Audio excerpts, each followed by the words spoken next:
What's up? Welcome into the CHGO Bears Podcast presented by PointsBet. Use promo code CHGO when you sign up to get 2 risk-free bets up to $2,000. Welcome in. My name's Adam Hoge. Nicholas Moreano here today, and Olin Kreutz. Got the hoodies on, ready to go. You decided to wear black again today? Are you okay? Spider-Man, though. Yeah, I'm fine. Just representing, you know. But we all went it's been gloomy. Representing Spider-Man? You know? Yeah. I like that. Oh, we're officially in the part of spring where we won't see the sun for like another month. Stupid smarch weather. Yep. What did you say? Stupid smarch weather. Smarch? That's Simpsons reference from about 20 years ago. Sorry. Must have been. Most of my references are 20 years old. Sorry. I was going to say, is that the same year that random fullback you guys were talking about? Brad yesterday? Muster. Shout out to Stanford's Brad Muster. That is not a random fullback. I know. You guys are Olin. random media guys. Yeah. That's accurate. Brad Muster is not. What is your football background? You play ball in high school? I did not, because St. Ignatius. No. Did not have the a answer football is just no. It's no. The answer is no. No. So did you play Little League ball? No. So no football at all? No. Oh, you talk a lot for a guy who doesn't never play football. Right? Man, I don't know. jeez. You're not supposed to tell You everybody. can always tell a that, guy who never played, man, they got heavy opinions. I always thought that to be a good coach, you almost couldn't play like a high-level football because, like, if you play in a high-level football, when a guy gets beat, you kind of like, I can see that. You know what I mean? Like, Yeah. I can see, like, I'll say to center, be like, this guy beat me, and I'll be like, that happens. You know what I mean? Like, they get paid too. Like, you've heard football players say that before, right? They get paid too. So, like, as a coach, you almost got to have these unrealistic expectations of the players, right? Like, demand perfection, and you got to make that block, and no matter if it's Aaron Donald or not, like, you got to get in there and block them. Whereas if I was on the field and somebody got beat by Aaron Donald, I'd be like, well, that is Aaron Donald, right? Yeah. So I always thought that. Like, I think maybe sometimes that's why it's hard for guys who played a lot of football to be coaches. And on the other hand, it's hard. It's so hard sometimes to be media and always critique them because you know, like, how hard. Like, talking about Nagy and it was like you're trying to be as honest as possible, but you know how hard they work. Like, it's not like you guys see Coach Nagy them. It's not like they're not working. Right. They're just yeah. good at it. No, and that's You know what why. I mean? But that's also why I think it's important that, you know, that we're around the building a lot and get a feel for who is working and who might not be working. Because Right. the more you talk to these guys behind the scenes, you start to get a better idea for that. But no, hey. Anyway, summary of my point is I think a lot of times the guys can be really good who haven't played the game. Yeah, and Enrique does point out, Ignatius has a football team now. Go Wolfpack. They're actually good now, too. They were like a 1 seed in the state Loyola tournament. plays Ignatius down there, and it's a great place on a Friday night to watch a game. They got a good stadium there, so it's a fun place. It's in the city, right? Yeah. Ignatius. Okay, Yeah, it's I'm not too right, far from where we are right now. Is that the one where you walk to the field and the church is right there on the left? Yeah. It's an awesome place to play Yeah. football. People say for the sure. school looks like Hogwarts, the Harry Potter reference. Yes. Yeah. Nice. Yeah, exactly. Yeah, no, Exactly. it's a crazy school, and but yeah, So when they're I the was mighty there, Wolfpack. it shows you I'm not that young. When I was there, we did not have a football team. Now they're pretty good, which I'm excited about. But no, it's a fair point, Olin, because like there's pluses and minuses to me not having played. Well, it's like like you don't have any bias. Does that make sense? Like Yeah. you just look at the game and you say what you see, and you obviously put in a ton of work. Everybody knows that. And you study the game and you just give your opinion on it. But that's part of what I was going to say is like it forces me to actually have to study like that much more. Yeah. You know, like because I don't. There's a lot of stuff I just don't know, and that's why I ask you questions. You know about things I know. I don't know. You know a lot more than me. But yeah, would it have helped if I played even at the high school level? Yeah, it probably would have. But hey, Would you have played if they had a team? yes, I think I would Would have. have? Now I was really small when I got to high school, though. Like Same. I didn't shoot up until almost my senior year. How tall are you now? I'm 6'3" now. We got to measure that. I, A lot of let's guys do think it. they're 6'3" or like 6'1". No, I will. I just. I had- will bet you're not 6'3". Okay. Well, you're calling my doctor a liar because I had a physical like 2 months I've ago, and noticed that's what it doctors was. to lie before.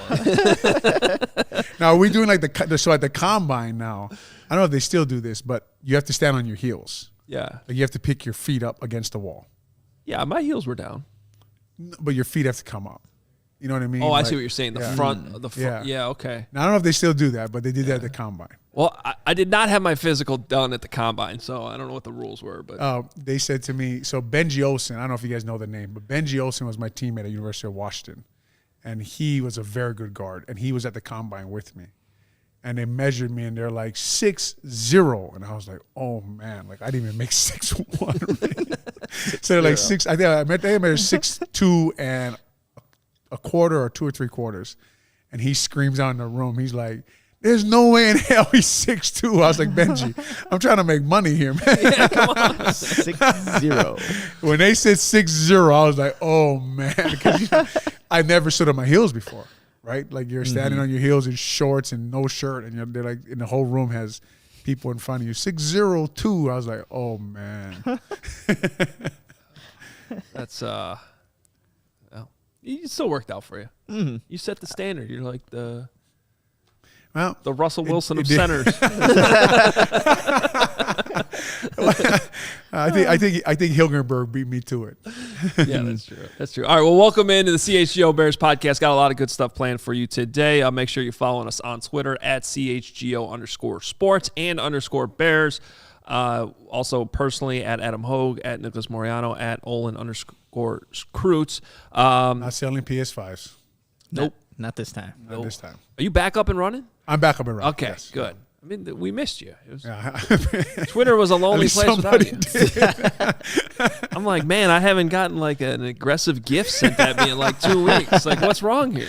I got your partner sometimes on your guys' podcast, Fishbane, the other day. Yeah. He put out something, and I sent him the Jon Snow tweet.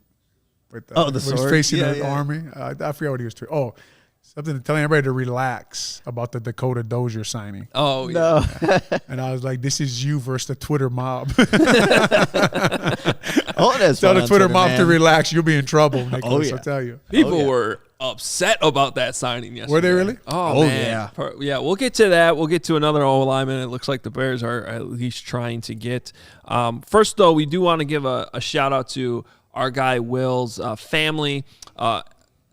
Will DeWitt, who's obviously part of the show here, and we love him. And unfortunately, been going through a tough week because, as you see there on the screen, if you're watching on YouTube, his sister-in-law Haley was involved in really sounds like an awful car accident, and fortunate to be alive and going through some surgeries.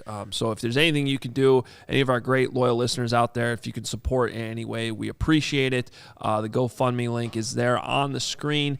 We'll drop it in the comments. I just dropped it on the YouTube right now. It's in there, so you can just grab that link and go to it. Yeah, so if you're watching on YouTube, you can get the link there in the comments. And if you're listening later on the podcast, find us on Twitter.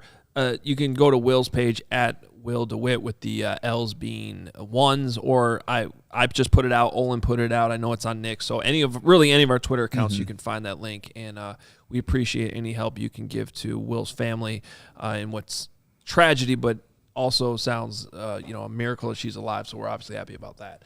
Yep. All right. Let's talk about some of this offensive lineman stuff. It's good that Olin's here today. I want to start with what I think is the bigger name, but I've never seen so much excitement about a guy who's only started 4 games in the NFL. But Ryan Bates, according to our guy Brad Biggs, the Bears intend to put an offer sheet out there. He's a restricted free agent, which means that the Buffalo Bills, where he's coming from, can match the offer and keep him. Mm-hmm. Now, they've thrown some money out there, Von Miller contract, things like that, so we don't necessarily know what they're going to do.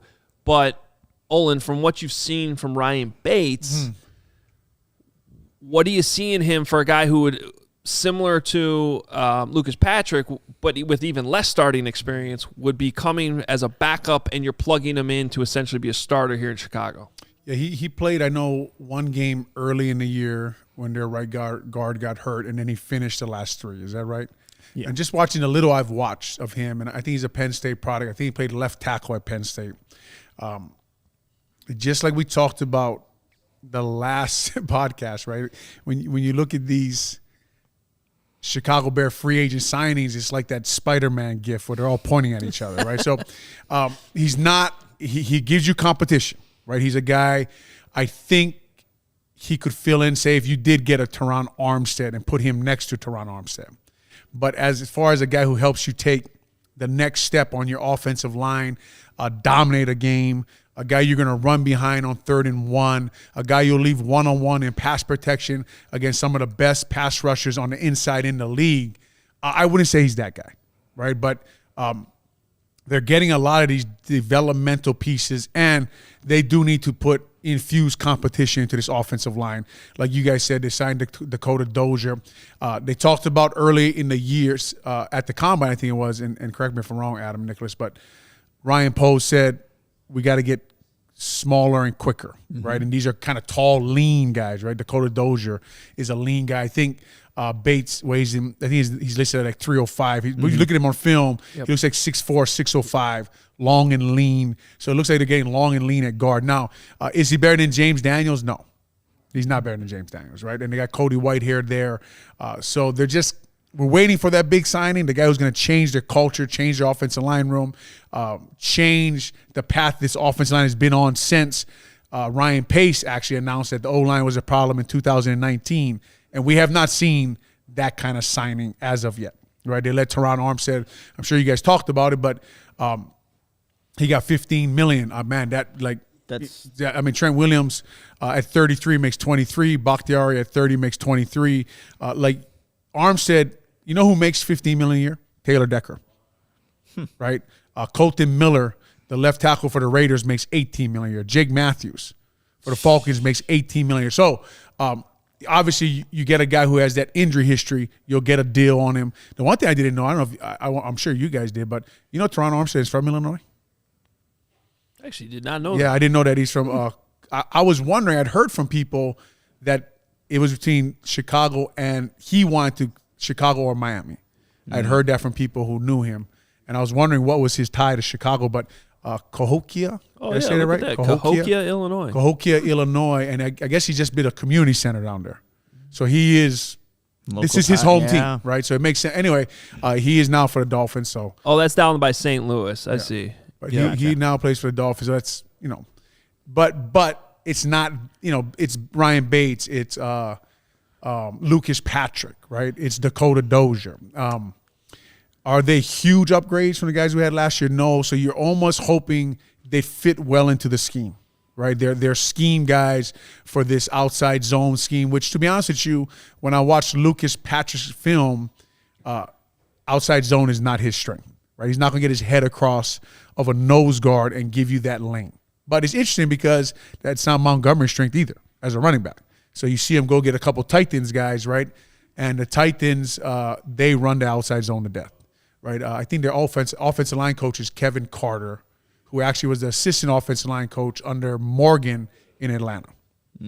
So they go get guys who've run this scheme. So, and you're talking about one of the backup running backs they signed, Deronton Evans. Yeah, and then the fullback. And then the fullback. Yeah, so Blazing Game the other day, they signed the fullback. That is interesting. They pair the fullback with running back. But, I mean, come on. Still, David Montgomery's better than those guys. No, I would not argue with you, but this scheme has showed you many a times that they take unknown guys. Who was the guy who was a Bear who went to San Francisco and had a huge year? Oh, Raheem Mostert. Right? So they take guys and all of a sudden this scheme doesn't think they need to pay their running backs. They don't think they need a first-round running back. They think they can take guys, they find certain characteristics on film, and they plug that running back in to their scheme. Now, and I'm on board with that. I'm definitely fall in the category of guys that's like, all right, don't spend your whole salary cap pie on a running back. But at what point does it get concerning if, like, you brought this OC over from Green Bay who knows Lucas Patrick well, and yet he's trying to plug him into a scheme that maybe is not. I'm starting to just get some concerns about forcing a scheme on players again, which Bears fans just lived through. I would have to watch more Packers film, but when I watched when Josh Myers got hurt, their starting center, and they brought Lucas Patrick in, they actually went to more gap scheme, where he was blocking back on the nose, a little more dual. Dual is just a downhill gap run. So when you watch them play with Lucas Patrick at center, remember last year I think they played the Bears up there. Akeem Hicks missed the game. And in the second half, they came out and they ran power at them. Remember that? They ran power all the way down the field. Yeah. So that was success for them. Remember now, the Bears had problems where they've had problems scoring on offense.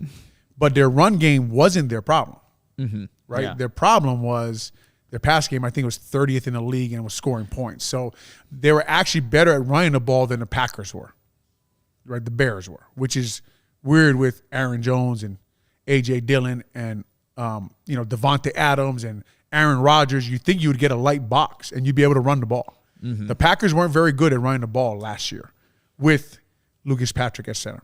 So it'll be interesting to see, like, what he provides to that offensive line, what Dakota Dozier provides, what does Ryan Poles, and I know Adam was talking about earlier that he's heading down to that owners meeting, what he sees in these guys. Because they are developmental guys. They have not dominated the NFL. They have not been looked at by their teams. Dakota Dozier did start 1 year, but they drafted a guy the next year, I think Ezra Cleveland, and they replaced him, right? So the teams that they've been on, the guys haven't considered them starters, Nicholas. So I don't know. Well, Olin, too, we were mentioning, just off camera here, like these guys were also playing with elite level quarterbacks in, Aaron Rodgers, Lucas Patrick, and then obviously Josh Allen. And how do those guys kind of translate now that they're coming here with Chicago and Justin Fields just being in year 2? So that's something that you have to wait and kind of see how they're going to project there, because we were just watching a little bit of tape over there with Olin, and maybe some of those plays don't get made with a second-year quarterback. Yeah, it's a great point, Nicholas, because, look, and I'd be interested to hear their response to the fact of, okay, how do you project an offensive lineman from a Hall of Fame quarterback into your scheme, right? How does he, when Aaron Rodgers is getting the ball out in under 3 seconds, how do you know he can pass block? For Justin Fields, it takes a little more time. He should. He's a little more dynamic athlete.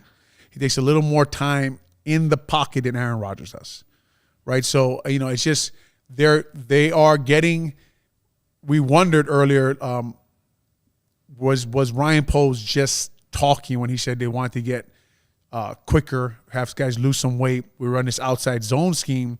But even Dakota Dozier, Dennison, the Vikings offensive line coach, brought him over from the Jets because he was at the Jets, and he's an outside. He's Gary Kubiak's offensive line coach. Everywhere he's gone, he's installed the outside zone. Interestingly enough, though, if you watch the Chicago Bears last year, they ran a ton of outside zone. That's really what Coach Nagy brought Juan Castillo here, was to run more outside zone. Right, so they have on film running outside zone. Actually, when Khalil Herbert came in, running it really well. Oh, yeah. Running it really well. And Montgomery, too, ran the ball.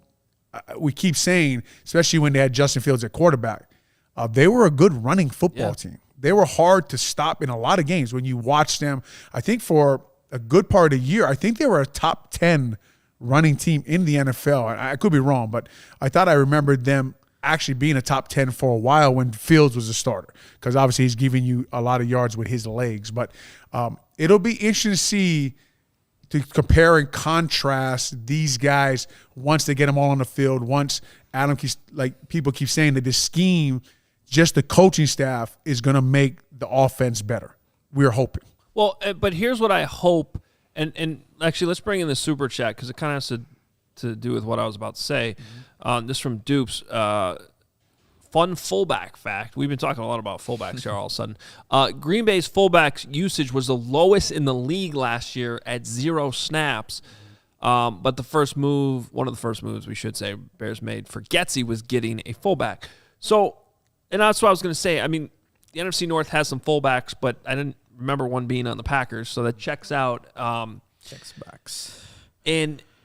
But what I think's happening here is the Bears aren't, and this is probably a good thing, the Bears aren't just trying to run what the Packers were running because that's where Getsy came from. They don't have Aaron Rodgers. They better not be trying to do that. It seems like more, and I think if you actually dig into Getsy, the influence you should probably pay more attention to is Joe Moorhead in the time that he was down with him in Mississippi State. Yep. And did we ever figure out, but that year, did he call plays or did Moorhead call plays? Did we ever figure that out? I still need to get. I don't know that. I've heard it both ways. Yeah, me too.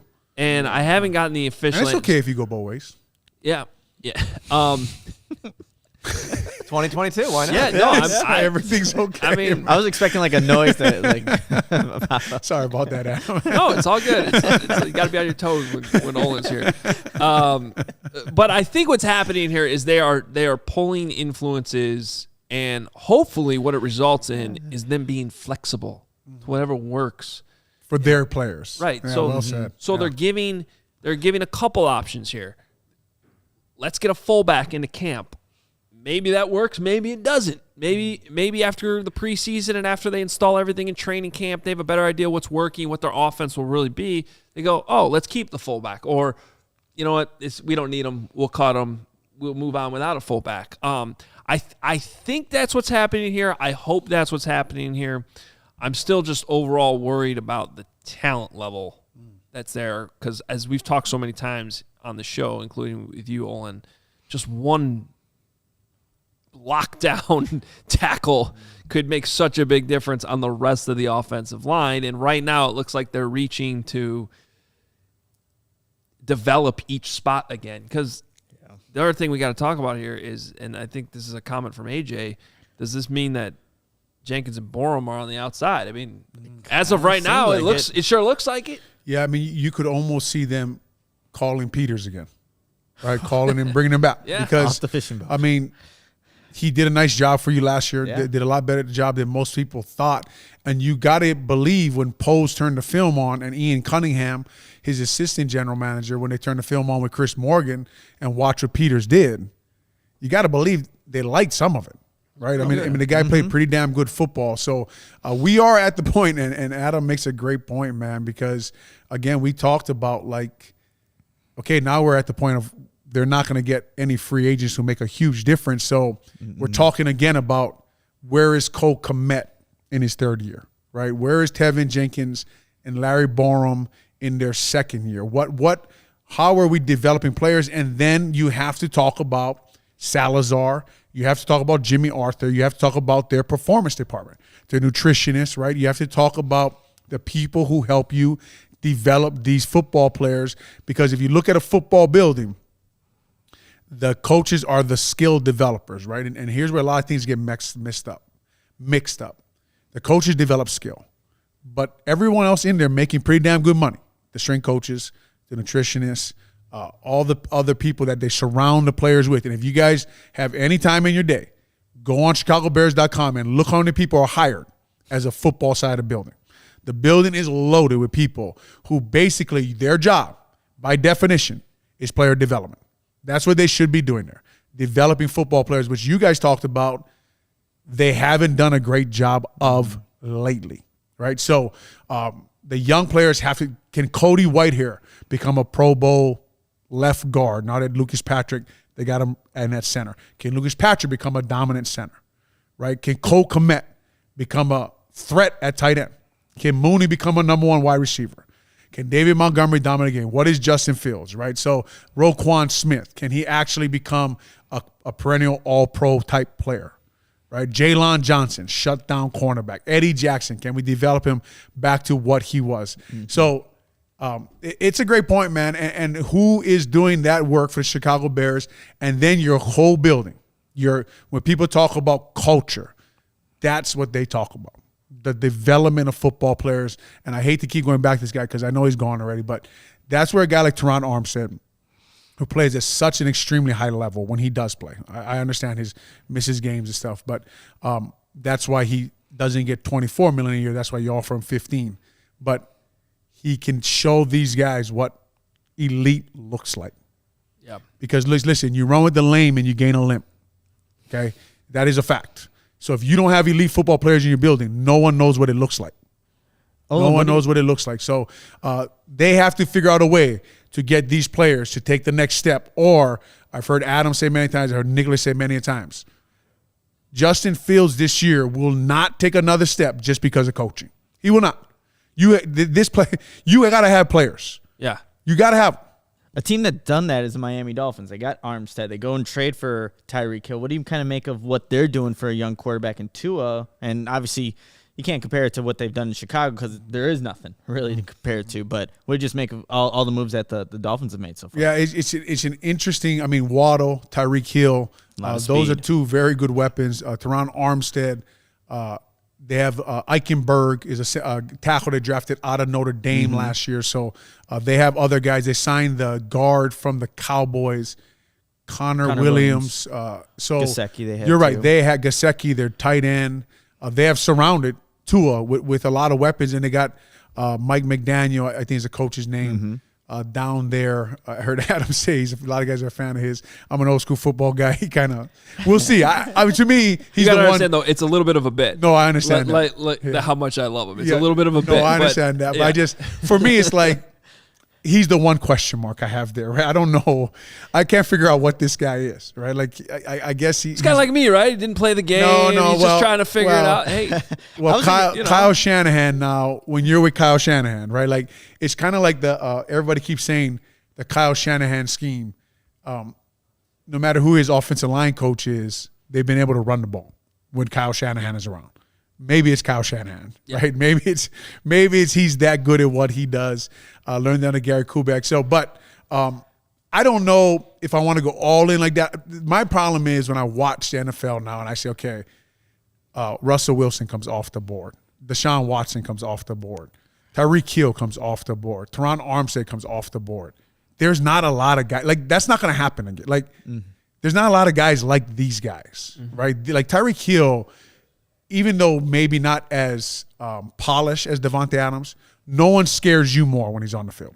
Yeah. No one changes the defensive game plan more when he lines up, right? When he lines up out there, and as a center, I look up and I see the safety on that side of the field. I say to myself, well, they can't blitz from here because that safety's got to help on Tyreek Hill. Yep. So then I look the other way, right? Or you send Tyreek Hill in motion like you see the Chiefs do a lot of. Why do they do that? Because you can see exactly what they're running now. Right. Because they got to cover Tyreek Hill. Yeah. And if you don't cover him, we've seen. I mean, what do you have, 5? And so I worry about it. Like, I worry about the Bears. I know they got to fix their salary cap and they got to wait a year. And sometimes you hear about Ian Cunningham and how he likes to look at other sports. And I'm wondering if they think they're the Cubs, where they like wait this year and we'll all go next year. But what the hell is going to be out there next year? Yeah, that's fair. There's another offensive lineman I want to ask you about here. But first, we got to tell you that if you are enjoying the show, enjoying what we're doing, and we appreciate all of you that are here every single day with us on the CHGO Bears Podcast, the best way to support CHGO is to download the PointsBet app. Use code CHGO when you sign up. And if you do that right now, you'll get 2 risk-free bets up to $2,000. That's not it, because if you make a $50 or more first-time deposit, you'll receive a free CHGO membership, which unlocks all of our web content. You'll even get a free shirt of your choice from the CHGO locker. So it's $2,000 in free bets, free CHGO membership, and a free t-shirt from the CHGO locker, all for making a $50 first-time deposit at PointsBet. Any questions, email pointsbet@allchgo.com. Your home for live in-play betting just got even better. Introducing now PointsBet's new feature, the live college basketball same-game parlay. For the first time ever, you can build the perfect live same-game parlay only with PointsBet. Now, online sign-up is available in Illinois. You can download the PointsBet app right now. Register your account from start to finish, all from your phone. Plus, during PointsBet Match Madness, all users can earn up to $100 in free bets during each round. Just place a $50 pregame wager and get a free $20 live bet to be used for that round. So what are you waiting for? Once the game starts, don't just bet. Live your bet life with PointsBet. Gambling problem? Call 1-800-522-4700. Our next partner has a product I use on a daily basis, including this morning before I went to the gym. Started taking Athletic Greens because I wanted to see what the hype was all about. I've been taking my Athletic Greens after my morning workouts, and I can feel the difference right away. With 1 scoop of Athletic Greens, you're absorbing 75 high-quality vitamins, minerals, whole food source superfoods, probiotics, and adaptogens to help start your day off right. The mixture of ingredients helps your immune system, gives you energy, and improves your focus, and that's why I take my Athletic Greens to help me get through my busy day. What's awesome about Athletic Greens is that it costs you less than $3 a day, so you're investing in your health, and it's cheaper than that cold brew habit. Also, it helps support better sleep quality and recovery, which we all definitely need. And right now, it's time to reclaim your health and arm your immune system with convenient daily nutrition. It's just 1 scoop in a cup of water every day. That's it. No need for a million different pills and supplements, so look out for your health. To make it easy, Athletic Greens is going to give you a free 1-year supply of immune-supporting vitamin D and 5 free travel packs with your first purchase. All you have to do is visit athleticgreens.com/CHGO Bears. Again, that is athleticgreens.com/CHGO Bears to take ownership over your health and pick up the ultimate daily nutrition insurance. I've been doing this Athletic Greens. Yeah, it's good. I'm a fan of it. Yep. Yeah, it's easy. It does make you feel good. It does. Like later in the day, you just For sure. Yeah. Just make sure the bathroom is empty 20 minutes after. There you go. Now you know. It'll clean you out. There you go. And you feel better for it, though. That's the most important part. You do. You feel light on your feet. Hey, I apologize for putting you on the spot here, Olin. Do you Yes. know anything about Jesse Davis, veteran offensive lineman? He was released by the Dolphins today. It's all right. No. After they signed Teron Armstead, they released him. I'm just curious because he Bodies, right? Bodies. More bodies. but Big he has bodies, experience playing 4 different spots. He started 72 games over the last 5 seasons. What I always say, though, if they're signing a big name offensive lineman and they're cutting you, there's probably a reason for that. Yeah. But Sorry, I like this in the chat here. Olin needs a sponsor. Morton's Salt. I think that's pretty good. I'll take it. Do they have a sea? Morton's has a sea salt, though, don't they? I like sea salt. yeah, they do. Yeah. Yeah, they got Yeah. the grinder. They still have that building. I know the sign on the Kennedy's still there. It's turning into a big music venue. It's called the Salt Shed. That's awesome. This summer, there's Wow. going to be tons of concerts. Look it up. Cool. Good times. Okay.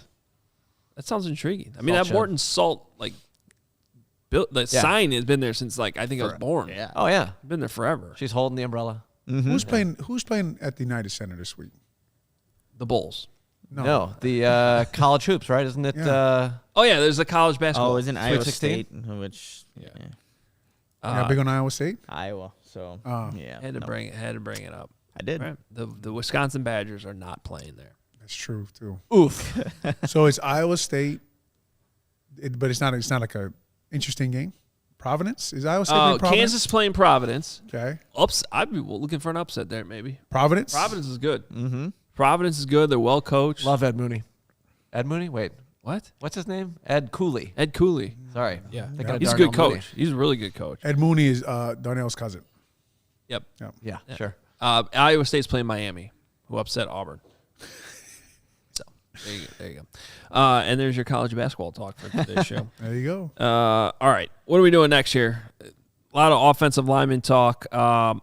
Peter King had Matt Eberflus on his podcast, and our guy Nick broke the whole thing down. I like this. You had like a big long Twitter thread on this yesterday. I did. I with know the takeaways. Yeah, and I guess it worked out. But Peter King talked to Matt Eberflus on the 3rd floor of the Marriott while they were in Indy for the Combine. And really towards the end of the interview, that's where Peter King kind of asked him about Justin Fields, what he kind of sees, how he's going to be successful. And the first thing, and we've been talking about it, I feel like forever now on this podcast, upgrading the offensive line. Right. But you kind of see the move that the Bears are making, and you're wondering, well, are you really doing that at this point? So that was one of the first things that he mentioned, but putting the pieces around him that are going to help him be successful. And then another thing that he also mentioned that I thought was kind of interesting, again, this was in Indianapolis, so a couple weeks ago, but they said they wanted to add, or Eberflus said he wanted to add a different pace runner. And he says, we have a good runner now, but we're going to add some other pieces in there potentially. I know we've kind of been talking about Montgomery in the scheme. Does he quite fit it? But maybe there's an opportunity for this Bears team to add another type of running back that kind of, again, change of pace kind of guy. It's funny because I don't mean to cut you off, Nick. I'm sorry, but they have those two guys. I know. Right? It's a funny comment to me. But like we talked about, I mean, this coach chef just got here, and this is at the Combine, and you're kind of just giving answers, right? Like in his mind, it's maybe how would you want your team built? Yeah. And when I'm sure when Coach Eberflus got the job, I'm sure he's pouring over the defensive film. But David Montgomery now, whether you like him in outside zone or not. He is a culture setter. He's a tone setter. He comes downhill. He fights for every freaking yard. Love watching that guy play. And then Khalil Herbert is an outside zone speed guy. So they kind of have the two paces you want, right? I will, and also let me just clarify something because this interview was done at the Combine. Yeah, so they signed. And they ended up claiming Darrington Evans on March 11th. So I don't know if that's maybe what he was talking about or something. From the Titans. Yeah. So maybe that's the timing of the conversation there was why that's a little confusing. Mm-hmm. But it seems like the running back room right now is the one room that's set right now. Yeah. Yeah, but when you hear them, like, interesting enough for me, when they asked Ryan Poles about players, I was expecting to hear Montgomery. Mm-hmm. And he talked about Mooney. Like, we haven't heard them talk, Ryan Poles or anybody talk about Montgomery yet. Yeah. Is who I would, if it was me, that's who I'd be talking about. Like, I think George actually at the end of the year talked about Montgomery and Roquan. Mm-hmm. Right? So that obviously doesn't mean anything. You know, it's just kind of interesting. I thought that he singled out Mooney and not Montgomery. And then we've heard about we want different running backs. So it'd be interesting to see what they think. Yeah, maybe putting the pieces together there. Another interesting comment that Eberflus had was about just the 2022 Bears offense. And this is kind of the full quote here. And what's nice about the offense that we're putting in, that it's able to flex and move with our skill. So if we acquire the players we want to acquire this year, or we don't, we only get a couple of pieces because you can only acquire so many guys in 1 year. Then your offense has to be able to mold and move and adjust to what we have. And that's what's great about our scheme. And we were kind of talking about this yesterday, Adam, like what the Bears are doing currently. They got to have, I think, this bigger understanding that you can't address every single hole that you kind of took over from the last regime. And that's what it kind of feels like in this comment that Eberflus made right here, is that, yes, whoever we have, this is going to be the offense in 2022, not necessarily what we're going to do maybe the next season on, but you can only do so much with the 6 draft picks you have and all the holes that you kind of inherited from the last regime. And let me just jump in on that because I feel like I go on rants about this every year. That's all I want from an offensive coach is the ability to adapt. You know, the problem is even if you have the top players and the talent you need to run your preferred scheme, the other teams are catching up. Mm-hmm. Whatever you do, whether it's offense or defense, there's a reason why this stuff happens in waves. Because as soon as you debut something new that works, with some player that works, those defensive coaches get to work on how to stop you. Okay? And it's only the elite of the elite quarterbacks that can kind of play through that where you can kind of stubbornly run your own stuff and they can't stop it. But then even if you're the Packers, you run into a team like the 49ers that just seem to have your number in the playoffs. So you have to be able to adapt no matter what kind of talent you have. And so granted, these are just words. Mm-hmm. You have no idea what this is all going to look like. It's going to be a while until we do. But I at least like hearing this because it's different from I didn't come here to run the I formation. Like, there's not a stubbornness to what we're hearing from Ryan Poles or Matt Eberflus. There's some things that have popped up that are a little confusing, like, hey, what are you really looking for here? But I do like hearing, all right, if we can't get the guys we want, then we're at least going to adapt to what we do have or what we can get and make sure that works because that's totally necessary. Yeah, and the interesting thing is when you hear a coach say those things about a guy who's never called plays in the NFL before is what scheme have you put in, right? Like what scheme did he present to you? It's what we don't know, right? What scheme is that fluid? Because like you said, Adam, well, how does a great quarterback – there's so many options on a play. There's an option for cover 4, cover 3. We're going here if it's cover 1. Only one play is usually called. Guys like Aaron Rodgers get a package of plays. It's a run or a pass, sometimes pass, sometimes run. But those guys are reading it on the run, right? And they're putting the ball, whatever the defense gives you, that's what they're giving you. Or if they give you one-on-one with Devontae Adams, that's where you're going, okay? So when you look at the Bears' offense right now, if they give you man, you're probably going to Mooney, right? Can you stubbornly run the ball with that offensive line, even with Lucas Patrick, even with Bates, even with Dakota Dozier. If you were to say yes, you're telling me that Tevin Jenkins and Larry Borum have taken a step, and that Cole Kmet has become a better blocker. And when you say stubbornly run the ball, you're talking about like you're gonna run the ball even against a heavy box. Yeah, you're gonna run the care. ball. Yeah, you're Just gonna run the ball, right? I mean, I know everything has RPO options now, and the quarterback can pop it out and throw a quick pass out there. But again, if you're gonna pop it out there, who you popping it out to, right? Tariq Cohen was kind of that guy. I guess it's Mooney again, right? Daz Newsome. We haven't seen much receivers yet get signed. So to our earlier point, the scheme you're putting in is fluid to the players. I guess they're saying that, but no one knows what Getsy's scheme is, right? We're guessing. Adam's guessing he's a little more Moorhead. Some people are guessing he's a little more LaFleur. But what they're telling you is he's going to be one or the other, depending on what his players do well, is what Coach Eberflus is trying to say to us, right? Now, does Justin Fields, when he walks the line of scrimmage, can you give him 2 plays like the Rams? The Rams never go to the line of scrimmage with 1 play, ever. They're like 98% they package plays. Stafford can handle that, right? Can Justin Fields handle that? That's what Luke Getsy doesn't know yet. Can he pick out the play that you want and put your offense in a good position? Can he play chess up there with defenses, right? So when they say we don't know what they are, it's because they've never had these guys on the field with live bullets flying at them. Even Lucas Patrick, who's the center, is the other. I like to describe the center of the quarterback like air traffic control at the airport.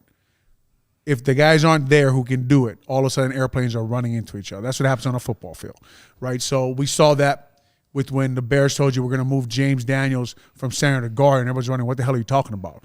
Basically, that's what they were saying. He wasn't doing a good job of controlling it, which told me right away as a former football player, Mitch couldn't control it for himself, which told me was a problem, right? So now Lucas Patrick comes here. He's a center. He's going to help you control these things.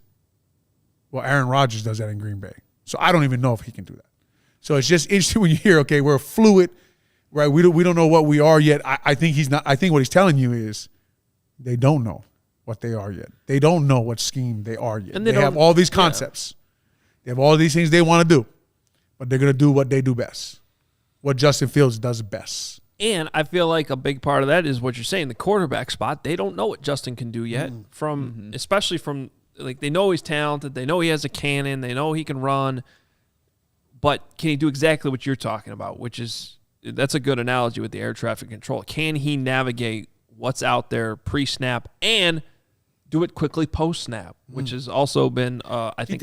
Remember last year he got hit in the preseason from that slot blitz. Yes, remember the that? one where it just came free. And I think it came in season, and he saw it coming and got the ball out fast. Yep. So he has shown that he will improve from week to week and that he can take those shots when he has to. But he has shown a little bit of that. But like you're saying, with this whole like staff they have there, everybody really in that building, and if you look at it now because they didn't sign any free agents, even with the rookies coming in, even if you like the draft pick, no one – we don't really know. But yeah, we don't know what the hell's in there. Eberflus is the one sure he was a defensive coordinator. Yeah, we know that. He's the one, right? But no, I don't know. I don't know what this.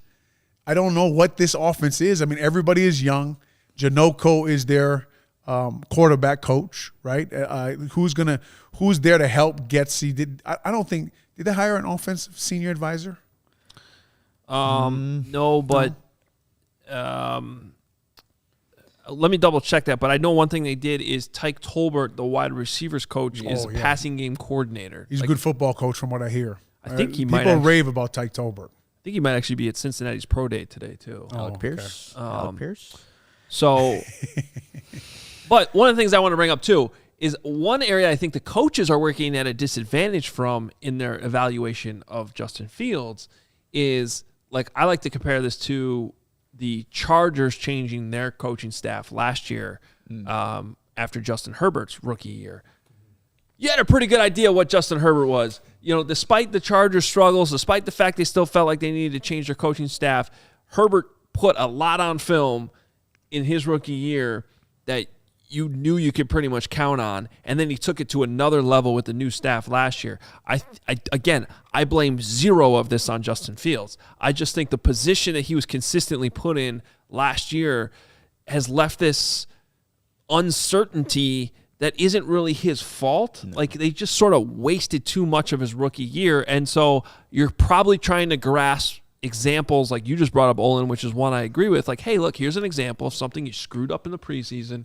He figured out in the regular season. And I do think that there was that point in the middle of the year where you saw him, okay, here's a bad game. Okay, here's a good game against the 49ers. Oh, here's an even better game against the Steelers. Mm-hmm. And then it all went downhill because a bunch of nonsense happened that wasn't really his fault. And he came out, right, I think it was against the Ravens and Wink Martindale. And I was interested in that game because Wink is excellent, who I think the Ravens actually moved on from, and I forget where he ended up. He went to the Giants, I believe. Yeah, and I'm a huge fan of when I watch Wink Martindale's film, but they were shutting him down in that half. Remember, he came out against the Ravens, and we were expecting that next step for the Steelers, and that's what, like you talked about, Adam, earlier. When you're in offense, they take it away from you. That's what good coaches do. Mm-hmm. They make you do what you don't want to do. And Don Wink Martindale in that game was doing that to Justin Fields, taking away what he liked to do. They're keeping him in the pocket. Yep. They were running zones and man and hiding coverages from him, and tough things for a quarterback to handle, a young quarterback.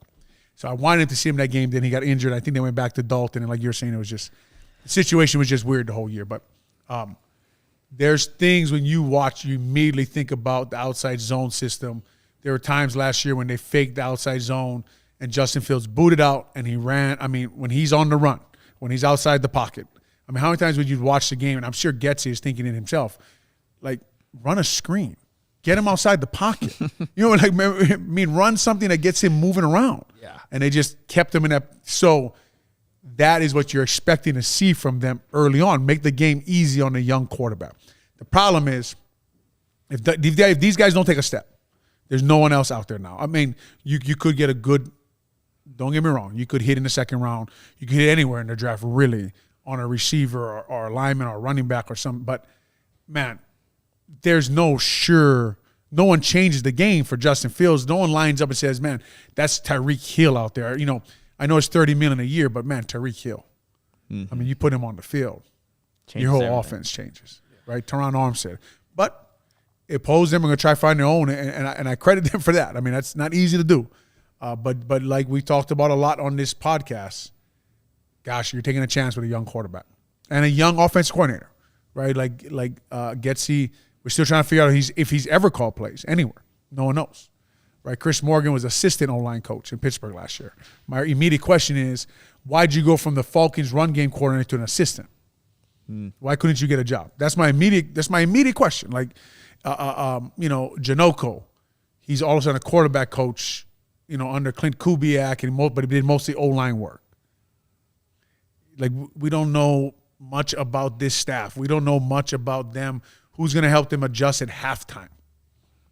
All questions that need to be answered there, Olin. But before we continue this conversation, I have to tell you about PointsBet. If you enjoy CHGO, one way to help us continue to grow is to download the PointsBet app and use code CHGO when you sign up. Not only are you going to get 2 risk-free bets up to $2,000, but if you make a $50 or more first-time deposit, you'll receive a free CHGO membership, which unlocks all of our web content, and you'll even get a free shirt of your choice from the CHGO locker. If you have any questions, email pointsbet@allchgo.com, and we'll help you out. And in case you missed it, online sign-up is available in Illinois. You can actually download the PointsBet app right now and register your account from start to finish, all from your phone. So what are you waiting for? Once the game starts, don't just bet. Live your bet life with PointsBet. Gambling problem? Call 1-800-522-4700.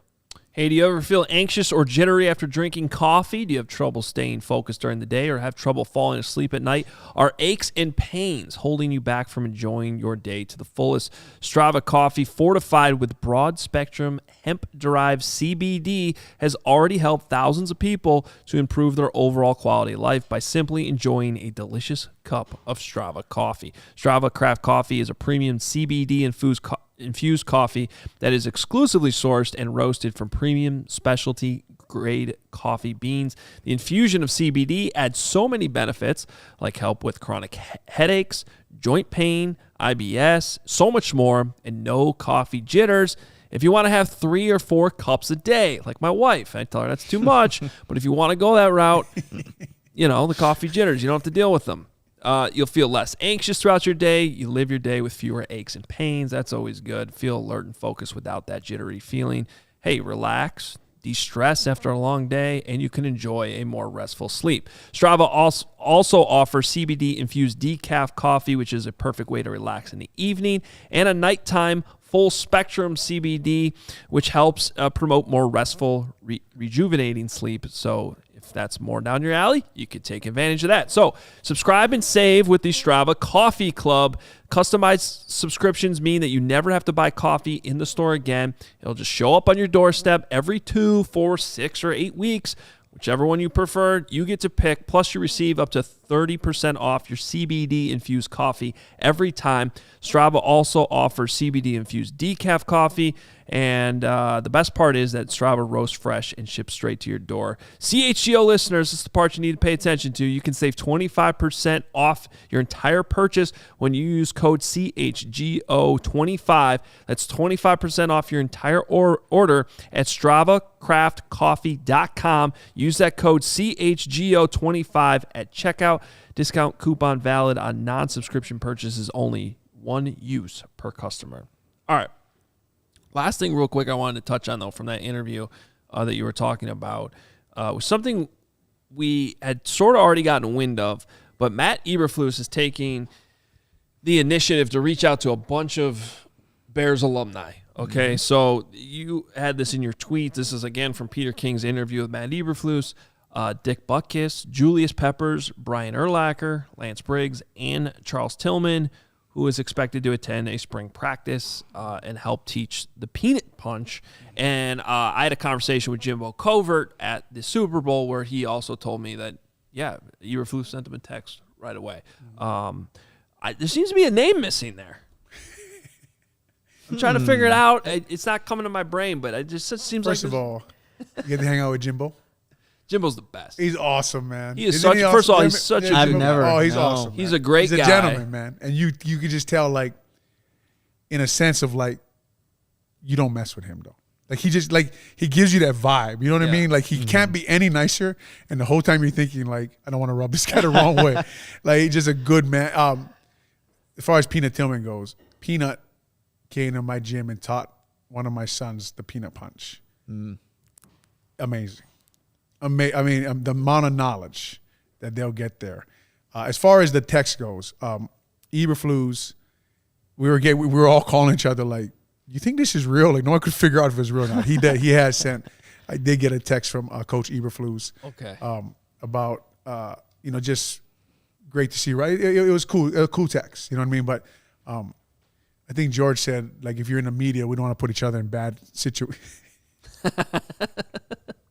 Whatever George says half the time, who knows? But he did send me a text. I did not send a text back, but that was pretty cool for him to reach out and just I'm the new coach of the Bears and looking forward to running into you guys and that kind of stuff. So he did. But, George said that if you're in the media, you shouldn't be talking to each other because it puts everybody in bad situations. So yeah, that's what he said.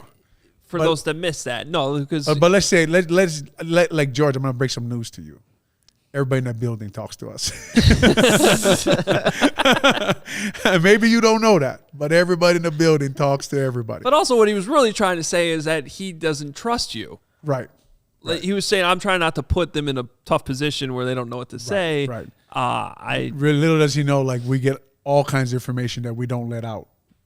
But that's okay. No, that's.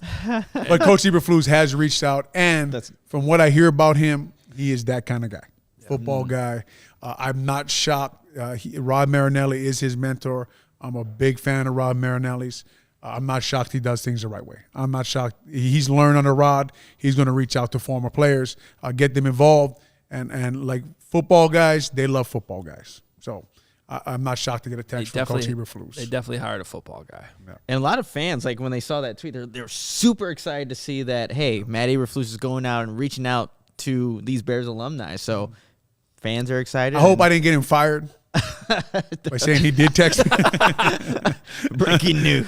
He's already gotten a text. I said, I text back. I said, I'm taking this. I don't know if this is you. I'm going to take this with a grain of salt. Coach Flus, we need you to come into George's office. If you reach out to Olin again, you're gone. Let's fire through some super chats here before we got here in a couple minutes, and there are a few that we need to address. This from Alan Watson. Saw a guy from your days in Allstott, still look like a beast. Last great fullback. Ooh, Mike Allstott. Yeah. You guys remember the name? Man, don't stand in front of Mike Allstott, man. Mount Carmel? Is that right? Guy was something. Yes, he was. Yes. Local guy, really good. Yeah, Mike Allstott's absolute legend. This from Austin? Would you trade Montgomery for a second or third round pick if he wants $10 million per year? If you get a second for David Montgomery. Now, where do you get the number 10 million from? Is that what running backs are making? 10 million? I mean, I'm sure. I'd have to probably look up Aaron Jones's contract. To answer that question, I'm guessing you'd have to see him in this offense first, wouldn't you? You'd have to see him perform. I think Montgomery, with where the salary caps are going, I'd have no problem paying that guy $10 million a year. I just like him for culture. I think he's the kind of guy you win football games with. So $10 million, just looking at the contracts right now, Joe Mixon's making average yearly salary $12 million. And then Melvin Gordon's at $8 million. Aaron Jones was 4 years, $48 million. Joe Mixon with that offensive line they put together there. That's going to be an interesting offense. Yeah. That's going to be an offense down there in Cincinnati. If I get a second round pick and I have concerns about where he fits in my scheme, maybe. Yeah. But we don't know that that's how the Bears feel. Gosh, so I just love him as a culture guy. I just love him. Awesome. I don't know. All right, Casey says, Olin, when it comes to scouting offensive linemen in this draft, what are some qualities you're looking for specifically to maximize Justin Fields' potential? We talked about earlier, I think with every position group, it's like a basketball team, right? And I'm looking for different kind of guys. Obviously, I want a lockdown left tackle, so I need a left tackle. But and then you want somebody they're telling us that Lucas Patrick is, a glue guy who likes to fight. But Tevin Jenkins, I feel like I have that kind of guy when I watch Tevin Jenkins' film from last year, a guy who will protect my quarterback and get after people on the field. So then I'm looking for some athletic to get to the second level. So I'm trying to mix and match there, right? So if I have a smaller center, if this makes sense to you guys, I'm looking for two bigger guards. If I have a smaller guard, I'm looking for a bigger center. Yep. If I want to really run a gap power scheme, I want a big side of my line and a pass block. I hope that makes sense, but I'm looking for a lot of things when I'm scouting an offensive lineman, right? I'm looking for what I don't have. Gotcha. I guess what I'm saying. Yep. Well, and they don't have a lot right now, so they gotta figure it out. That seems to be a theme with the offensive line in Chicago. Yeah, we'll take one more here from Matthew, and then we'll get out of here. Do you think they are signing guys based on mentality, like nastiness, rather than skill or scheme? I mean, I hope they're looking at all of that. Yeah. Right. Well, okay, so the easy answer to that question is, in the beginning, the two guys they wanted, Brian Allen and Ogunjobi, was skill and scheme. Yeah. Right? Mm-hmm. They wanted Ogunjobi at 3 technique. That's who they wanted to introduce on the first day. They wanted to introduce Brian Allen and Larry Ogunjobi. I mean, I don't think we should forget that. Those are the two guys they wanted. Now they ended up introducing Justin Jones and Lucas Patrick. So now, where we are now, you're going a little bit more for mentality and culture because the talented guys are not there. Mm-hmm. And personally, I find that a little concerning. Yeah. Like, I think you could have had – I mean, the Ogunjobi thing turned out to be, physical. Well, anybody who doesn't have questions about what's going on there because there's not a lot of answers is lying to you, right? Like, there's a lot there that is unknown. Like, we don't know what Getsy is. We don't know what Lucas Patrick is as a full-time starter. No one knows. Even if they get Bates from Buffalo, he has 4 starts. You can't tell me you know what he is, right? No one knows if, like, sure, Mooney has the speed. Could he take another step? Yes, but is he number one? Do we know that? Cole Kmet, like, we talked about this earlier, right? Like, I don't know. Like, I don't blame you, Adam, and I don't blame you guys for being like, gosh, I don't know what's going on there. Also, correction that Yeah, sorry and about that. I knew that sounded Yeah. wrong when you said Mount Carmel. Mike Allsted played at Joliet Catholic. That's my bad. So we Thanks to Chuck Reed Mike and E. Allstott King wants in the to fight chat. somebody now, man. well, That's not me, Mike. not Don't only come that, for me, Mike. I didn't say anything. I'm guarantee- too old. I'm too old to rumble. And Tom Thayer definitely. Well, Tom Thayer's definitely not watching. There, the but real Tom, 57. The real 57. Tom Thayer would be really mad that we messed that up because nobody loves Joliet Catholic more than that guy. Joliet Catholic had a good running back this year. Oh yeah. Yeah, I think he's going to Illinois. Oh yeah. I think we got him that scholarship. Did you Ignatius? Carmel. I got you. I think. Did you get? I'm sorry. He came the spring season. He came up and Joliet Catholic played at Carmel, and I heard this kid's a monster. I think Bielema was on the phone with him Monday after that game. I heard he is a monster. I think he's done that to more than one team. Oh, though, he's hasn't really he? good. Now, didn't he go crazy in the championship game too? Yeah. Like yeah, he had like 6 touchdowns in that game. Oh my Yeah. Yeah, it made me feel a little bit better. We got to get out of here. Make sure you're following us on Twitter at @CHGO_sports, at @CHGO_Bears. And hey, stick around because we got the CHGO Sports Podcast coming up in less than about 27 Kevin's minutes. the man. And I will be on there with Kevin Kadick, and we have a whole panel. You see his sweater. He has a sweet I see you trying to Sweet giving it away already. sweater. Yeah. That's just a tease. That's all it is. All right, for Olin Kreutz, Nicholas Moreano, I'm Adam Hoge. We're back again tomorrow, 11 a.m. We'll talk to you then.